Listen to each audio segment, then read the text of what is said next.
দীর্ঘ দেড় যুগের স্বৈরশাসনের পতনের পর নতুন আশায় বুক বাঁধে গোটা দেশ।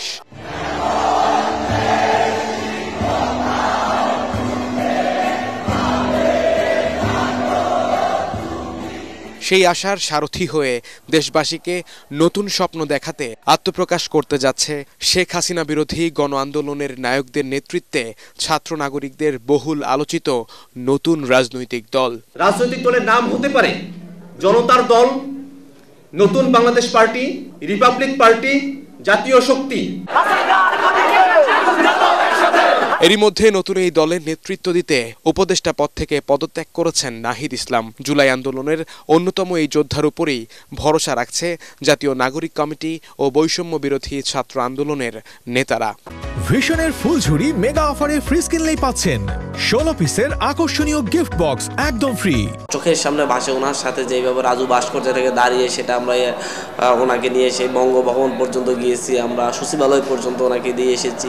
সামনের দিনে ইনশাল্লাহ উনি হচ্ছেন গণভবনের কিংবা হচ্ছে প্রধানমন্ত্রীর কার্যালয়ে দায়িত্বভার গ্রহণ করবেন।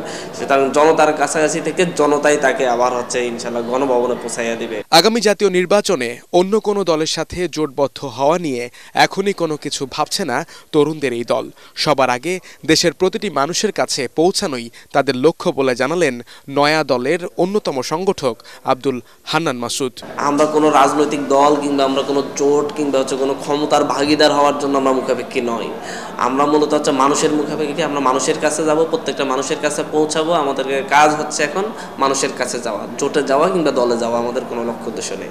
জনসংখ্যার অর্ধেক নারী, তাই নতুন এই দলে নারী নেতৃত্বকেও সমান গুরুত্ব দেওয়া হবে বলে জানালেন সংগঠকরা।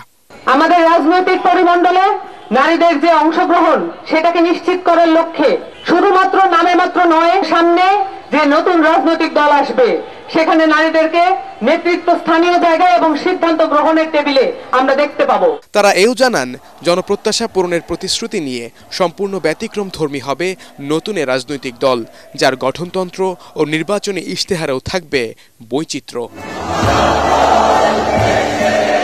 মাজহারুল হক মুহাজির, এটিএন বাংলা, ঢাকা।